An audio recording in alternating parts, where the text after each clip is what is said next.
Muy buenas noches, bienvenidos como siempre a Opina Bogotá, el espacio para la opinión y el debate aquí en el Canal Capital, en la televisión pública de nuestra ciudad. Como todas las noches comentamos la actualidad nacional y el día de hoy vamos a hablar de tres temas principales. El primero de ellos tiene que ver con la marcha que este viernes se adelantará en diferentes ciudades del país y en ciudades en diferentes países del mundo. Una marcha que ha sido convocada por Defendamos la Paz, un colectivo que viene pidiendo que se consolide la paz que se firmó con las FARC. Vamos a hablar de ese tema, qué implicaciones tiene la marcha, qué se busca con esta marcha, a la que el propio presidente Iván Duque ha dicho que asistirá y la encabezará. Pero también vamos a hablar del primer año del gobierno Duque, en qué ha acertado el presidente, en qué debe mejorar ahora que arranca el segundo año. Y también con nuestros dos invitados vamos a aprovechar para hablar de manera muy particular del caso del secretario de Movilidad en Bogotá, Juan Pablo Bocarejo, quien en un fallo de primera instancia ha sido destituido e inhabilitado por la Procuraduría, según este organismo de control, por presuntas irregularidades en la puesta en marcha de la nueva red de semáforos en Bogotá. Es una decisión justa, se ha desatado una ola de solidaridad hacia Bocarejo debido a su trayectoria académica y técnica, y de ese caso también vamos a hablar. Saludo a nuestros invitados, en primer lugar a Mauricio Rodríguez, profesor de liderazgo en la Universidad de los Andes, en la Universidad Externado, miembro fundador de Defendamos la Paz y promotor y organizador de la marcha de mañana. Mauricio, un gusto tenerlo como nosotros esta noche aquí en Canal Capital. Yesid, muy buenas noches, muchas gracias por la invitación. Bueno, y también nos acompaña el abogado Rodrigo Pombo, que nos suele acompañar aquí periódicamente en Opina Bogotá. Profesor Rodrigo, pues como siempre, muy buenas noches a los televidentes y al doctor Mauricio, pues qué buen panel para qué buenos temas. Bueno, arranquemos con el de la marcha. Mauricio, aprovechando que usted es uno de los organizadores, miembro fundador de Defendamos la Paz, ¿qué se busca con esta marcha? ¿De dónde surgió la idea de marchar mañana por los líderes sociales? Defendamos la Paz es un movimiento cívico que nació hace 5 meses con dos objetivos fundamentales: defender el acuerdo de paz del Teatro Colón con las FARC y defender la vida de los líderes sociales. Somos 250 académicos, periodistas, intelectuales, líderes de distintas procedencias, de vertientes ideológicas muy diversas, pero unidos en torno a esos dos propósitos claves del país. Y decidimos que era importante convocar a la ciudadanía, a todo el mundo, independientemente de su posición ideológica, de sus opiniones en materia económica, de su color, su género, su edad, a que nos manifestemos mañana marchando por la vida de los líderes sociales. Tenemos ya casi 500 000 de líderes sociales asesinados desde la firma del acuerdo de paz, y este genocidio tiene que acabar. Y aprovecho esta oportunidad, esta invitación, para pedirle a todos los ciudadanos que dejemos de lado las diferencias que podemos tener en materia política, en otros temas. Podemos seguir debatiendo, para eso está la democracia, y bienvenido a ese debate que es necesario en el país, pero defendamos el bien supremo de cualquier sociedad, que es la paz. Y apoyemos a los líderes sociales, no los dejemos solos. Los están asesinando por distintos motivos, por distintas razones. Unámonos mañana en prácticamente todas las ciudades capitales de de Colombia, empezando por Bogotá, donde habrá una gran marcha, y en muchas ciudades en el exterior. Unámonos en torno a esas buenas causas. El presidente Duque ha manifestado su interés de estar presente. Bienvenido. Esta no es una marcha contra el gobierno, ni contra el presidente Duque, ni contra el Centro Democrático, ni contra una ideología en particular. Es una marcha a favor de la paz y a favor de la vida de los líderes sociales. Así que espero que todos los ciudadanos nos acompañen mañana. Una marcha en defensa de los líderes sociales, y como usted bien lo nota, Mauricio, a la que el propio presidente de la República se va a vincular. Ha dicho el presidente Duque que marchará mañana, porque él ha dicho que efectivamente esta causa de los líderes sociales, pues los primeros interesados son los funcionarios del gobierno, empezando por él. Rodrigo, el mensaje que envía el presidente Duque mañana al salir a marchar, al encabezar esta manifestación, ¿usted cómo lo analiza? Pues sensacional, magnífico. Uno esperaría que un jefe de Estado, porque a la gente se le olvida que constitucionalmente el presidente no solo es jefe de gobierno, suprema autoridad administrativa o comandante en jefe de las fuerzas del orden, no, es también jefe de Estado, y en tal virtud tiene que concitar, tiene que reunir en torno a lo que llamaba Álvaro Gómez el acuerdo sobre lo fundamental, o lo que decimos todos, a la cultura de la legalidad, a todas las personas. Y pues miren, yo pues usted me conoce, yo he sido, digamos, un fiel abanderado y orgullosamente abanderado de las banderas del no al Acuerdo de La Habana, y no obstante lo cual he venido una y otra vez insistiendo en que los que nos opusimos a ese acuerdo marchásemos por todas y cada una de las iniciativas que como esta están convocando líderes de distintas vertientes por, digamos, intereses supremos. La vida es uno de ellos. La paz, miraremos después de qué paz estamos hablando, pero siempre que se hable de estos valores yo creo que debemos marchar. Yo, por ejemplo, marché con una cantidad de jóvenes que me terminaron echando de la marcha porque cuando se dijo que era marcha por la paz, pues entendieron que era marcha por los acuerdos de La Habana. Y yo creo que los acuerdos de La Habana trajeron todo menos paz. Vivimos un conflicto muy fuerte y en un conflicto y en el medio de un conflicto muy fuerte, pues todos nos debemos unir como nación en torno a un propósito. Y el propósito que ellos están diciendo, el de la vida, es un buen propósito. Quiero sí dejar una cosa, digamos, en claro y no para debatir, todo lo contrario, para invitar a la gente a marchar como yo lo voy a hacer el día de mañana. En Blue Radio esta mañana, con Camila Zuluaga, escuché a una líder regional, Diana, líder de una minga. Hablaba muy bien expresada y con seguramente muy buenos intereses, pero cuando se le preguntó que quiénes debían marchar y por qué, ella respondió que por la vida, pero que no veía con buenos ojos que, por un lado, el presidente marchara, segundo, que el presidente de la República invitara a marchar, y tercero, que definitivamente la paz que ellos entendían era la paz del doctor Juan Manuel Santos, la de los acuerdos de La Habana. Y ahí excluyó a más de la mitad del país. Yo con esa, digamos, serie de intervenciones e interpretaciones de la realidad nacional no puedo comulgar. Yo comulgo con la del doctor Mauricio, que es una que atrae, que es una que dice podemos estar en desacuerdo en todo, menos en los temas fundamentales. Claro, Mauricio, es que ahí se ve la polarización que hay en el país, porque ustedes desde Defendamos la Paz han tenido un tono conciliador, un tono de unirnos en torno a la causa de la paz, de los líderes sociales, pero uno sí ve que el hecho de que el presidente Duque mañana salga a marchar pues va a ser objeto de polémica. Es un reflejo de la polarización en Colombia. ¿Usted qué opina sobre eso? Yo no comparto la posición de la líder Diana, que usted acaba de mencionar, Rodrigo, pero la respeto profundamente y la comprendo, porque hay mucho dolor en el liderazgo social del país por lo que ha sucedido en los últimos meses y años, porque esto no es solamente una situación del gobierno Duque. Esta matanza viene desde el gobierno Santos e incluso desde hace muchos años. Y en eso hay que ser justos y equilibrados. Pero entiendo que le moleste la presencia del presidente Duque porque para muchos líderes sociales el gobierno no está actuando con la firmeza, con la decisión, con los recursos suficientes para proteger la vida de los líderes sociales. Yo tengo una actitud más propositiva, más constructiva, pero respeto y entiendo la molestia y el rechazo de algunas personas a la presencia del gobierno en esa marcha. Algunos dicen que es una jugadita, por usar el término de moda del expresidente del Congreso, Macías, una jugadita de populismo de Duque que se suma a última hora a una marcha que ha venido creciendo en acogida de una manera impresionante. En Defendamos la Paz estamos gratamente impresionados con la reacción positiva de la gente y según algunos, pues el presidente Duque está simplemente subiéndose al bus a última hora para aprovechar esa ola y evitar que una manifestación masiva, como va a ser mañana, de la voluntad de paz de los colombianos, sea vista como un rechazo a su gobierno. Sin embargo, vuelvo y ratifico el espíritu constructivo.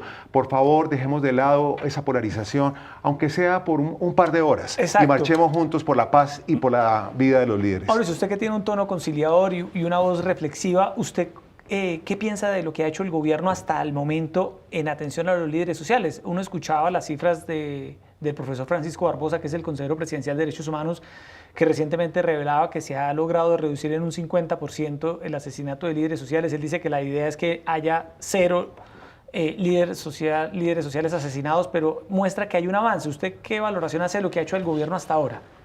2 calificaciones. Sí. Una muy buena le doy a Emilio José Archila, sí, el alto consejero para la estabilidad. Implementación de los... Para la implementación de los acuerdos. Creo que Archila ha hecho una muy buena tarea.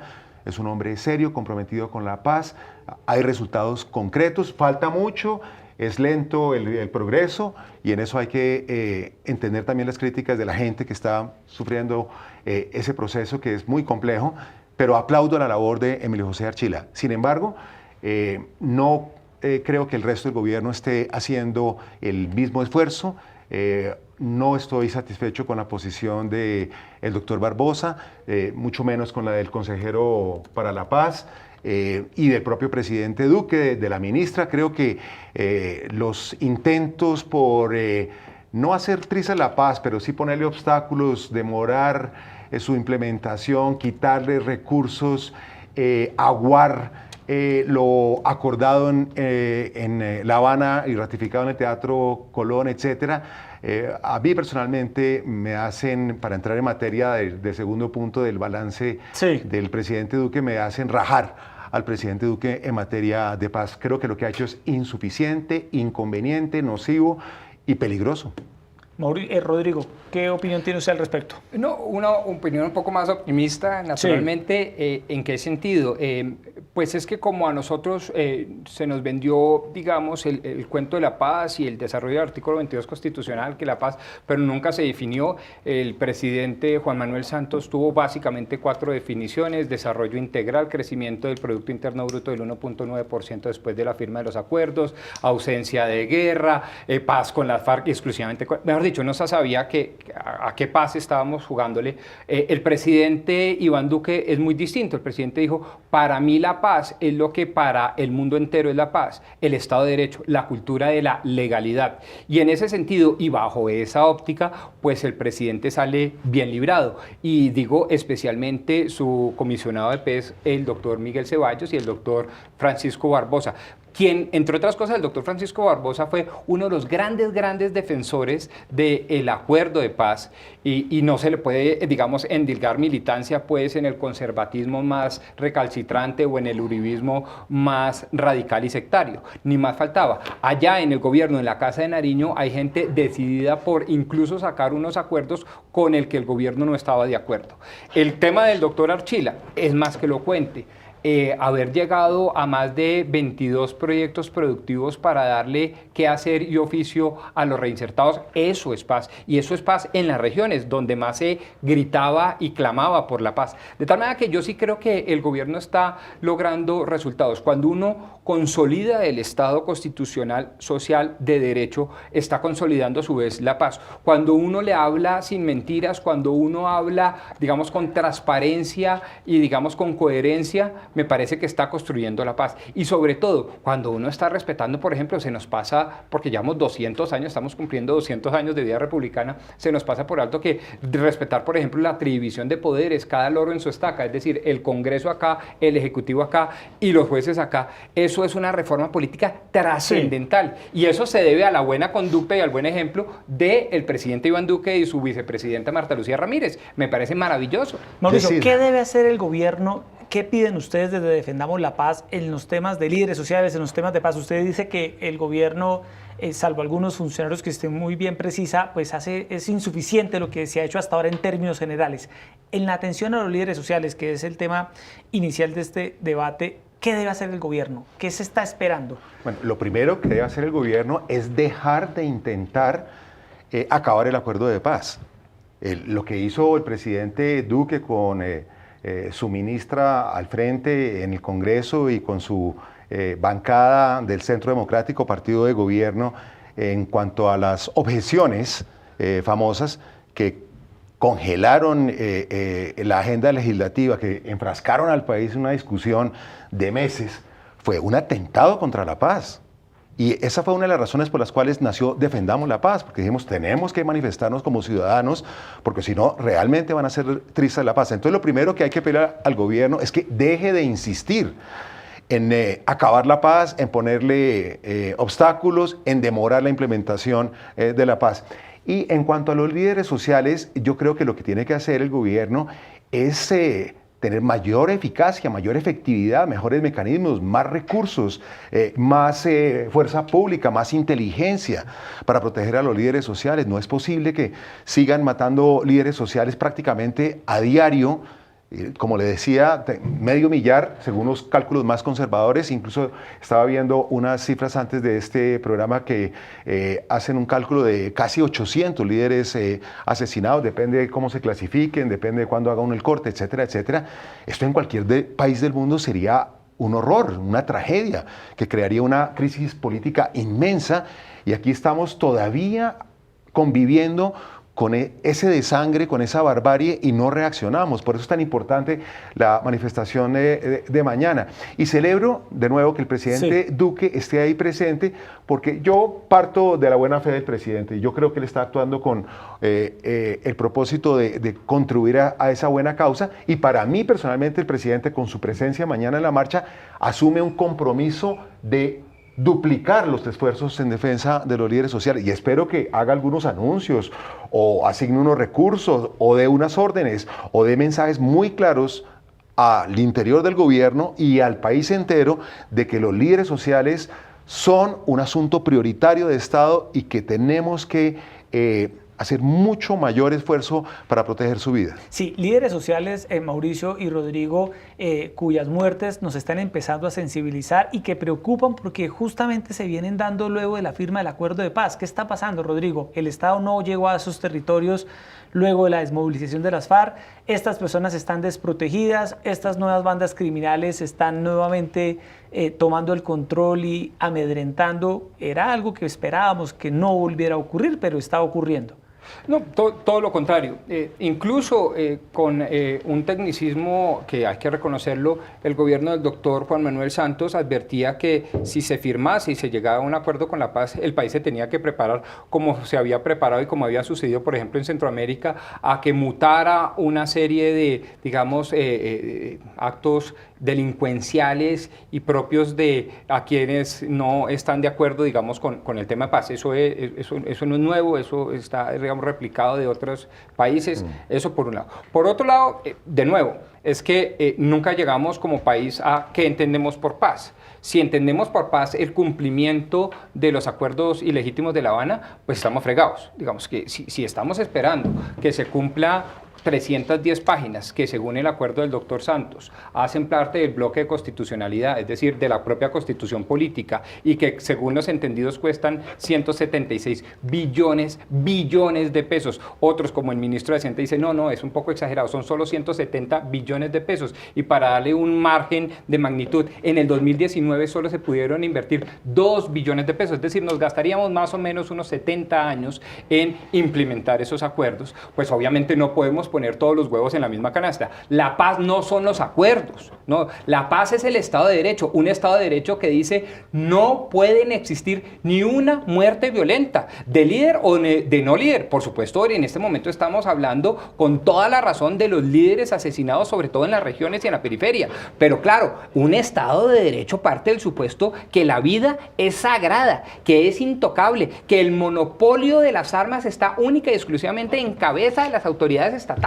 Eso es la paz. Es decir, Benito Juárez, pues para no nombrar a un criollito, sino a un mexicano, decía, el respeto al derecho ajeno es la paz. Y eso lo traduce, o eso se traduce política y jurídicamente en el Estado de Derecho, en el Estado en donde todo el mundo cumple la norma, o como lo dice nuestro presidente Iván Duque, la cultura de la legalidad. De tal manera que, repito, creo que se le hace un flaco favor al discurso de la paz pensar que la paz es sinónimo de desarrollo de los acuerdos de La Habana. Hay que respetar lo que hay que respetar. Por ejemplo, no se le puede jugar mal a los que dejaron las armas y decirles, ahora ustedes van a la cárcel, ni por chiras. A esos señores hay que darles oportunidad y reinsertarlos en la civilidad. Son los primeros, son los protagonistas, es lo más importante. Pero si esperábamos que se redujeran esos niveles de violencia. No, repito, el coletazo, es decir, ¿cómo es que dice el dicho popular? Que la hora más oscura de la noche es antes del amanecer. Es más o menos eso, pero no en Colombia, sino eso está en todos los procesos de paz. A ver, varios comentarios. Primero, el acuerdo del Teatro Colón es perfectamente legítimo, así lo consideró el Congreso de la República, que lo ratificó, la Corte Suprema de Justicia, la Corte Constitucional, el Consejo de Estado, absolutamente todas las instancias sobre su legitimidad, que no quepa la menor duda. Menos el pueblo, ¿no?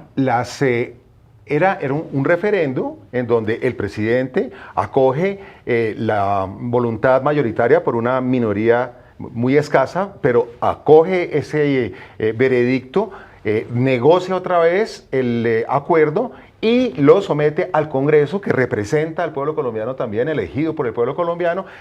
Todo lo que usted cree, doctor Corte Mauricio, Suprema, no nos vamos a poner de acuerdo ni a pelear. Pero el pueblo dijo que no, por eso es ilegítimo. Es decir, la legitimidad simplemente de manera pedagógica es el respaldo del pueblo a una decisión de gobierno. A eso se refiere. Y entonces, en tal virtud, el acuerdo es absolutamente ilegítimo. Es legal, es cierto. La Corte y todo lo que usted está diciendo es cierto y hay que cumplirlo. Yo no estoy diciendo que no, pero es ilegítimo. Estoy totalmente en desacuerdo, pero en aras de continuar con el debate, también están malas las cuentas del doctor Rodrigo. No son 170 billones, sino 110, 115 billones en 10 años. Son apenas 10, 12 billones por año, que para el presupuesto de Colombia es una cifra relativamente pequeña, y sobre todo es que este dinero no se va a malgastar. Este dinero se va a invertir en hospitales, en escuelas, en caminos, en educación, en salud, para pueblos marginados, para zonas que fueron abandonadas por el Estado o donde el Estado nunca llegó. Entonces aquí no estamos hablando de plata adicional que hay que botar, sino simplemente concentrar los recursos en las necesidades de la gente que ha sido desatendida durante siglos. Sí. Y una precisión al respecto. Si nosotros, por ejemplo, cuando digo nosotros es el pueblo colombiano, fuésemos exigentes con estas cuentas, le pediríamos al gobierno del presidente Duque y de cualquier otro presidente que en lugar de tratar de evitar esas inversiones sociales o de hacerle el feo a ese gasto social absolutamente indispensable, si en lugar de eso, más bien, ¿por qué no miramos los descuentos, las deducciones, las exenciones, los subsidios regresivos que le da el Estado a los empresarios colombianos, que suman 70 billones de pesos por año? Entonces, ¿qué es lo que estamos haciendo nosotros? Nos estamos quejando porque hay que invertir dinero y recursos en gente que vive en la pobreza extrema, en la miseria. Y le damos prebendas y beneficios sin ningún problema en todo tipo de descuentos, exenciones y deducciones tributarias a empresarios que no las necesitan y que no las merecen. Entonces, plata porque sí son los que generan riqueza. Entonces ahora, perdóname, yo hablo.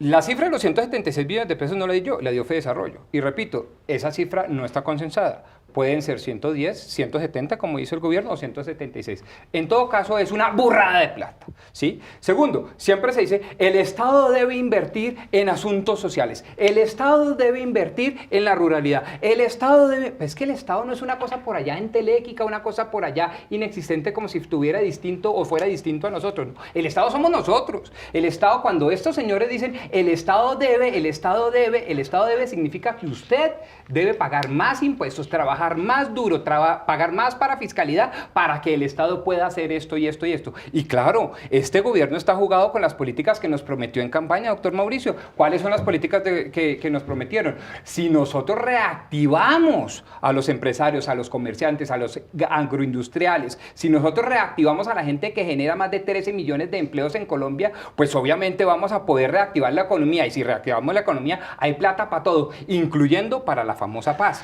Ese es el tema. Y es un enfoque, son dos enfoques distintos, igualmente respetables, pero yo sí me la juego con el hecho de querer que el Estado somos todos y que para evitar pedirle a todo el mundo una cantidad de puestos, pues obviamente se le den unas ciertos beneficios a los empresarios para que generen más riqueza. Bueno, entremos en el segundo tema.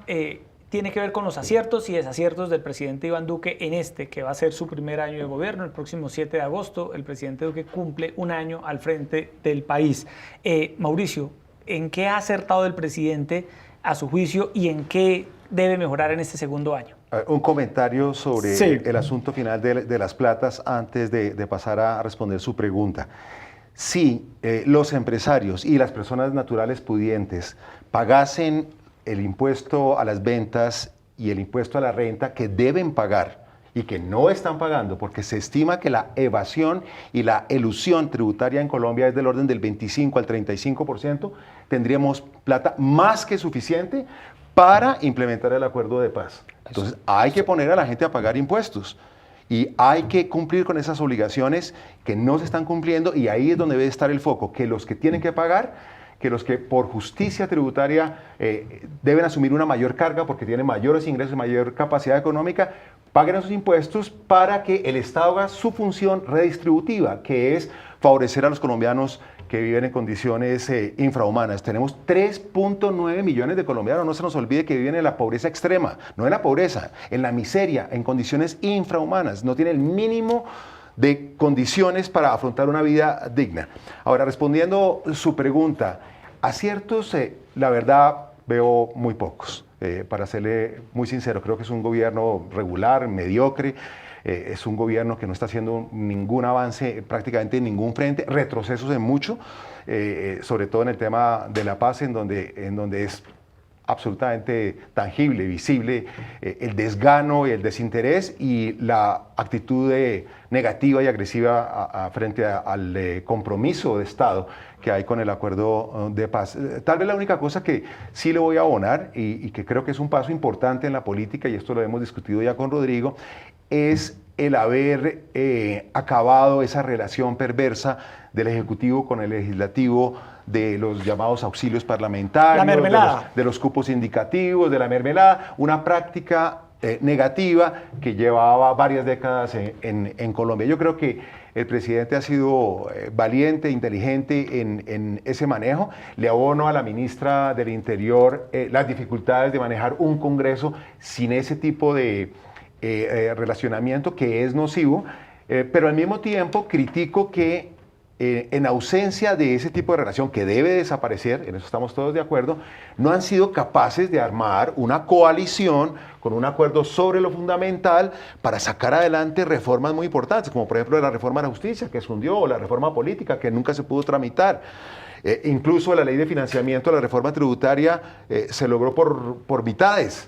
Solamente el 50% de lo que se estaba esperando. Entonces, está bien que haya acabado esa práctica nociva, pero está mal la ausencia de un acuerdo de gobernabilidad que es perfectamente factible y conveniente en esta democracia y en cualquier democracia. Yo creo que el presidente se ha quedado corto y desafortunadamente en su discurso del 20 de julio tampoco dio luces para armar esa unidad en lo fundamental para atender las necesidades urgentes del país.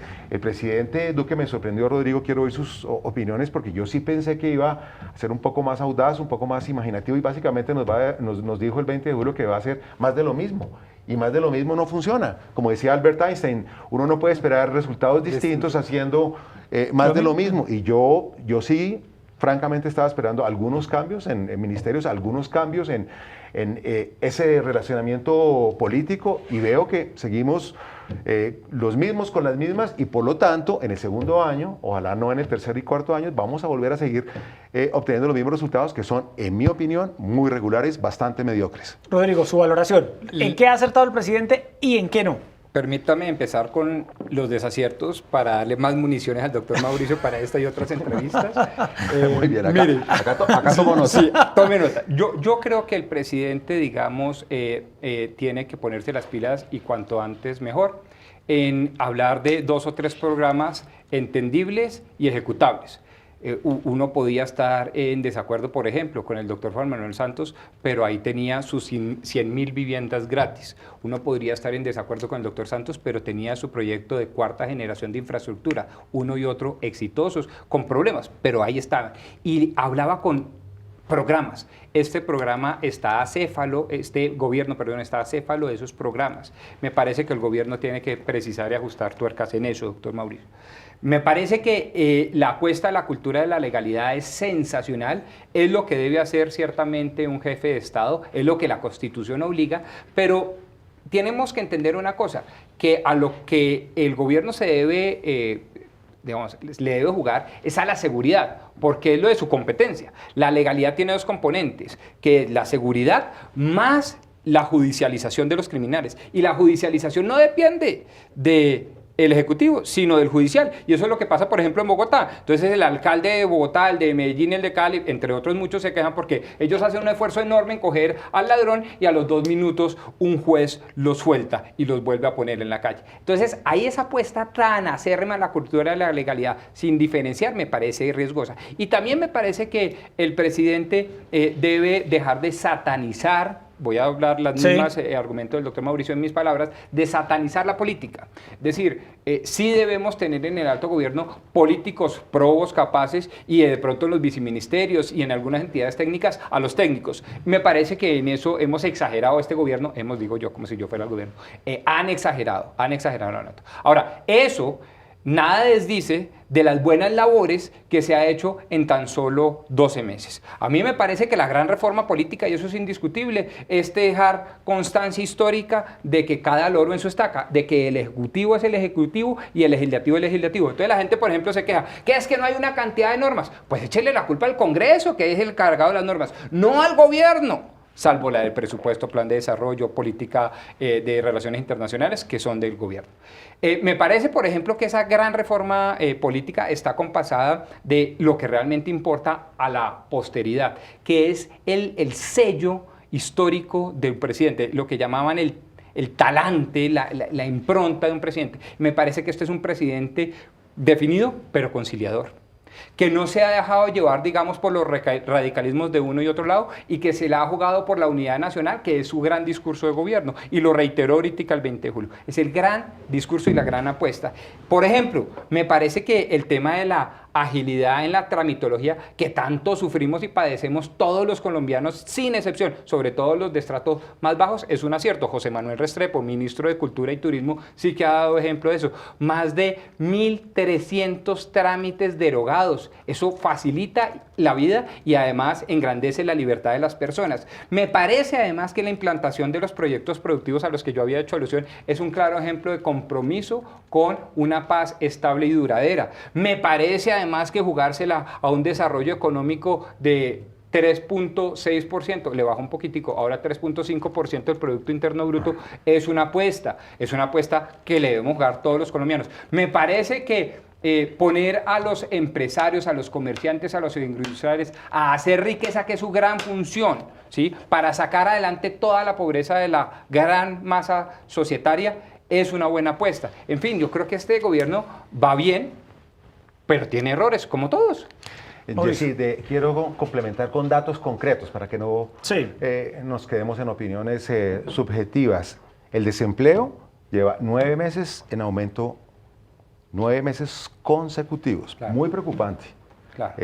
Esa es la principal preocupación de la economía, según el exministro Juan Camilo Restrepo, y yo comparto esa preocupación. Y la situación tiende a agravarse, no a mejorarse. Sí. El déficit comercial está aumentando a un ritmo acelerado. El déficit en cuenta corriente está llegando a niveles realmente alarmantes. O sea, corremos riesgos de sufrir una baja en la calificación de los analistas internacionales porque los indicadores no son positivos. El déficit fiscal tampoco parece Ha bajado, aliviarse. pero está muy arriba, sí. La inflación está repuntando ligeramente, pero hay alguna preocupación con el alza en el costo de la vida. El crecimiento de la economía, según el Fondo Monetario Internacional, en su más reciente estimativo, ya va por el orden del 3.3%. Que es cierto, en el contexto internacional y de América Latina es aceptable porque el mundo entero está sufriendo de falta de dinamismo económico, pero creciendo al 3% no vamos a resolver los problemas de empleo ni los problemas de pobreza que tiene el país. Así es de que en materia económica la situación es bastante insatisfactoria y, de nuevo, yo rajo al presidente Duque y a su equipo económico. Con signos muy alarmantes, Mauricio, usted que es experto en los temas de economía. Mucha gente le pide al presidente Duque que haga un ajuste en su gabinete. Es algo normal, incluso cuando está a punto de cumplir su primer año. Los gobiernos suelen tener esos ajustes para cambiar el rumbo, para cambiar prioridades, para poner quizá unos ministros que den más la pelea en la discusión política en un país que está muy polarizado, Rodrigo, pero por ahora el gobierno o el presidente no ha manifestado ya una decisión de cambios en algunos ministerios. ¿Es necesario? decir, yo no conozco las minucias de este gobierno, ni conozco, porque además literalmente casi que no conozco al presidente Duque, como para decir es que este ministro o no está dando la talla o se está saliendo del redil o no está dentro de la doctrina y las políticas y el norte de este gobierno. Seguramente eso puede ser bueno, eso oxigenará, qué sé yo. Lo que sí yo estaría absolutamente en contra y sería un abierto opositor es en que, digamos, bajo el escudo de oxigenar y mostrar nuevas figuras, pues se le empiece a dar juego a la política tradicional, a la política clientelista, a la política de que yo te apruebo porque tú me das un ministerio. Eso me parece francamente asqueroso. Y yo esperaría que este presidente no sucumba ante esa terrible e histórica tentación. Pero ya que hablamos un poquito de cifras, yo podría compartir el diagnóstico del doctor Mauricio, quien es más autoridad en estas cifras económicas, pero también hay que decir que todos los economistas serios advierten que los fundamentales económicos se miden siempre a mediano y largo plazo. Es decir, pensar que todas esas cifras son achacables a este primer año de gobierno es francamente injusto. Los problemas recesivos, es decir, los problemas en estos fundamentales económicos se empiezan a evidenciar curiosamente desde el 2016 grandemente. Camilo Herrera Mora, por ejemplo, para nombrar a una persona muy afecta y economista probo, está advirtiendo eso desde hace mucho tiempo. Por tan solo poner un ejemplo. Es decir, pensar que un gobierno que no ha hecho una sola decisión, es que me digan, es que con esta decisión la economía se fue al abismo, una. Pues entonces yo digo, ¿y por qué se le va a achacar la responsabilidad al nuevo gobierno del desastre histórico de los fundamentales macroeconómicos? Y no tienden a mejorar, eso es cierto, pero no por culpa de este gobierno. ¿O es que acaso se desconoce que en tan solo 3 años hemos recibido 1.300.000 migrantes, lo que nunca en la historia republicana había pasado? Y se esperan además otros 4 millones de compatriotas venezolanos, de tal manera que la situación es bastante crítica y no se le puede achacar a un gobierno que, repito, lo único que ha hecho son cosas buenas para sacar adelante la economía. Es curioso lo que hace el gobierno Duque y los defensores de la administración del presidente Duque. Todo lo bueno que ha sucedido en los pasados 12 meses lo lograron ellos y ellas, ¿no? Es que este gobierno, es que esta administración, mire lo que pudo hacer, mire cómo mejoró tal cosa, mire cómo creció, etcétera, todo lo bueno. Y todo lo malo es de Santos para atrás. Es increíble, pero es que es automático. Cada vez que sale un dato bueno, es gracias al presidente Duque. Cada vez que sale un dato malo, es debido a la incapacidad del presidente Santos o de sus antecesores. Eso puede ser cierto, pero yo no estoy en ese grupo. No, yo no Eso estoy puede ser diciendo cierto, pero yo no estoy en ese grupo. Es más, reconozco, por ejemplo, al presidente Santos hay que reconocerle muchas cosas. El tema de la OCDE, me parece fantástico. El tema de llevar a una gente supremamente pila, a unos tecnócratas, a altas magistraturas del gobierno. Eso fue el presidente Santos también, pues. El presidente Santos tuvo cosas muy buenas. Lo acabé yo de decir, el tema de infraestructura, en cabeza del doctor Germán Cardona, por ejemplo, maravilloso. Es decir, el hecho de que uno esté en desacuerdo con el doctor Santos en temas fundamentales, como por ejemplo haber acabado el país porque lo dividió un Dios, o porque jugó a una paz mentirosa y abiertamente mentirosa y dolosamente mentirosa, no significa que tuvo grandes aciertos. Pero lo que sí es injusto, doctor Mauricio, es pensar que este gobierno que heredó unos fundamentales macroeconómicos muy maltrechos, usted mismo lo ha dicho, por ejemplo, el déficit fiscal, se le impute a este gobierno. Bueno, vamos con el tercer tema, aprovechando que nos quedan unos minutos finales para hablar de Bogotá, particularmente de una decisión en primera instancia de la Procuraduría que destituyó e inhabilitó para ejercer cargos públicos al secretario de Movilidad Juan Pablo Carejo, según la Procuraduría, por posibles irregularidades, faltas de planeación en la licitación que está renovando, porque ya empezó la renovación de los semáforos en Bogotá. Muchas personas han considerado excesiva, desproporcionada e injusta esta decisión en contra del secretario de Movilidad, que fue durante muchos años investigador de la Universidad de los Andes, y incluso Mauricio y Rodrigo han advertido que esto es apenas otro temor más que le puede dar a cualquier investigador privado con conocimiento para incursionar en lo público. Mauricio y Rodrigo, estos minutos finales quisiera aprovecharlos para que ustedes nos compartieran su reflexión sobre lo que pasó. Yo conozco bien al doctor Bocarejo como académico, como profesor que ha sido. tiene un doctorado, es PhD, es un experto como pocos en el tema de la movilidad, es un hombre serio, íntegro, correcto, y a mí sí me llama mucho la atención que la Procuraduría lo acuse de haber fallado en asuntos de planeación. A una persona que se distingue en su trayectoria académica y en toda su vida profesional precisamente por ser un experto en ese tipo de medidas. Hay que respetar y acatar el fallo de la Procuraduría, hay que apelar, hay una segunda instancia y esperamos que haya sensatez en esa decisión, pero yo sí le digo que me sorprende la Procuraduría en esta intervención y en otras intervenciones en donde ojalá esté equivocado, pero me parece que hay más afán político de protagonismo de la Procuraduría que verdadero interés genuino en controlar bien la gestión de los funcionarios públicos. Y es sorprendente que hagan este tipo de actuaciones, tomen este tipo de decisiones tan radicales como destituir e inhabilitar a una persona reconocida durante muchos años por su seriedad y su idoneidad profesional, prohibirle el ejercicio de un cargo público durante 10 años, o sea, una cosa absolutamente absurda, por supuestas fallas en planeación que yo, conociendo las capacidades técnicas y académicas de Juan Pablo Bocarejo, realmente no confío en ese fallo de la Procuraduría.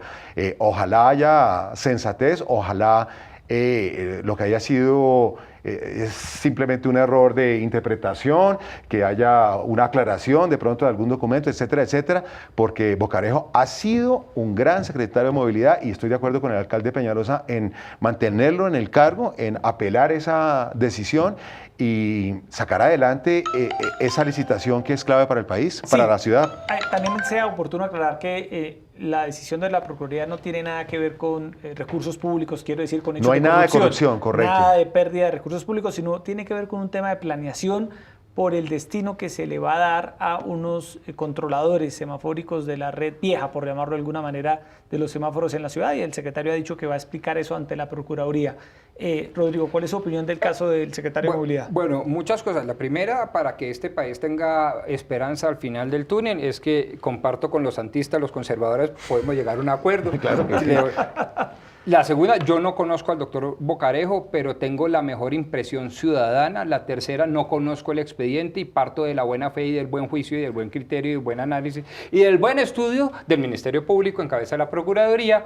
Y no obstante, a lo cual yo sí quiero decir que no, digamos, con esto ni me parece pues que sea lo más beneficioso para los pueblos latinoamericanos hacer gala pues de ese afán de comer servidor público, de que a los servidores públicos hay que tumbarlos, hay que caerles, hay que llevarlos a la cárcel, son malos porque son malos porque son servidores públicos, solo llegan a esos cargos por sus propios intereses. Eso está estudiado desde 1929 en un libro fantástico que se lo recomiendo, La rebelión de las masas, de don José Ortega y Gasset.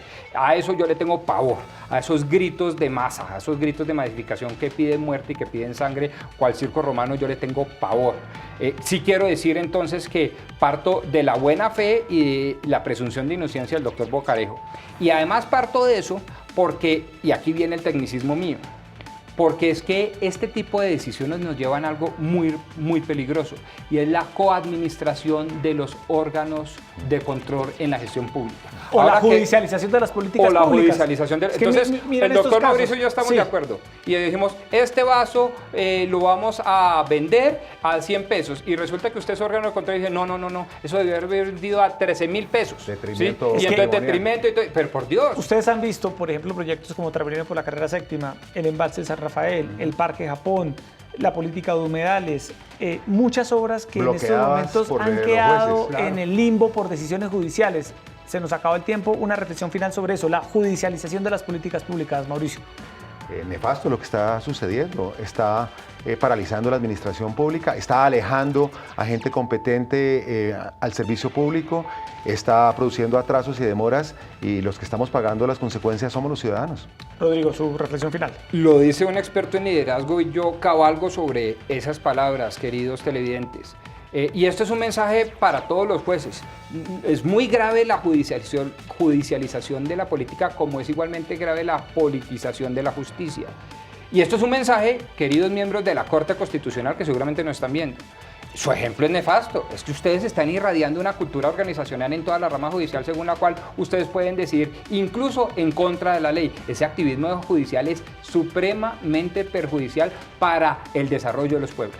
Bueno, qué nivel, qué calidad de debate que tuvimos hoy acá con dos posiciones que coincidieron en muchas cosas, pero que en medio de las diferencias se dio con todo el respeto y todo el nivel que se necesita hoy en Colombia. Ojalá las discusiones en el país se dieran de esta manera. Lo más importante, mensaje final. Sí. Rodrigo y yo vamos a marchar juntos mañana por la vida de los líderes sociales. Así es. Bueno, Rodrigo, gracias por estar como siempre acá. Mauricio, un placer tenerlo hoy en nuestro programa. Lo espera usted también en la marcha. Claro, vamos a transmitir, Canal Capital va a transmitir la bien. marcha. A todos ustedes, gracias por estar con nosotros como siempre aquí en Opina Bogotá y los esperamos como siempre 8:30 p.m. en este espacio donde conversamos los temas que le interesan a Bogotá y al país. Muy buenas noches.